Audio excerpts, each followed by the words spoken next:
இப்போ நம்ம வீடியோவில் விடாமுயற்சி ட்ரைலர் அதிகமான ரெக்கார்டு பண்ணியிருக்கா, இல்லை கோ திரைப்படத்தோட ட்ரைலர் அதிகமான ரெக்கார்டு பண்ணியிருக்கா அப்படிங்கிற விஷயத்தை பற்றி தான் பேச போகிறோம். ஸோ இதில் விடாமுயற்சி எவ்வளவு, கோட் எவ்வளோ அப்படின்னு பார்க்கலாம்.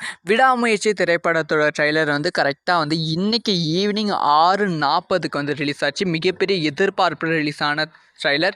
இந்த ட்ரைலருக்கு ப்ரீமியரும் அவங்க போடலை. ஆனால் இந்த ட்ரைலர் வேறு லாங்குவேஜில் ரிலீஸ் பண்ணியிருந்தாங்க. கோ திரைப்படத்தோட ட்ரைலர் அந்த மாதிரி கிடையாது. தமிழில் ரிலீஸ் பண்ணிவிட்டு 1 வீக் கழிச்சு தான் வேறு லாங்குவேஜில் ரிலீஸ் பண்ணியிருந்தாங்க. அதனால் ரெக்கார்டு டிஃபர் ஆவதற்கான வாய்ப்புகள் ரொம்ப ரொம்ப அதிகமாக இருக்குது. இப்போ ரெக்கார்டை பற்றி பேசலாமா?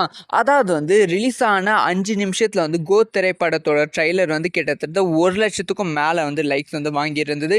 இங்கே பார்த்தா ரிலீஸ் ஆன 15 நிமிஷத்தில் விடாமுயற்சி திரைப்படத்தோட ட்ரைலர் 1 லட்சத்துக்கும் மேலே லைக்ஸ் வாங்கியிருக்கிறது. ஸோ 2 லட்சம் லைக்ஸ் கோ திரைப்படத்தோட ட்ரைலர் எப்போ வாங்குச்சு அப்படின்னு பார்த்தீங்கன்னா ரொம்ப ரொம்ப சிம்பிள், ரொம்ப சீக்கிரமாக வாங்கிடுச்சு. 2 லட்சம் லைக் 10 நிமிஷத்துலேயே வாங்கிடுது.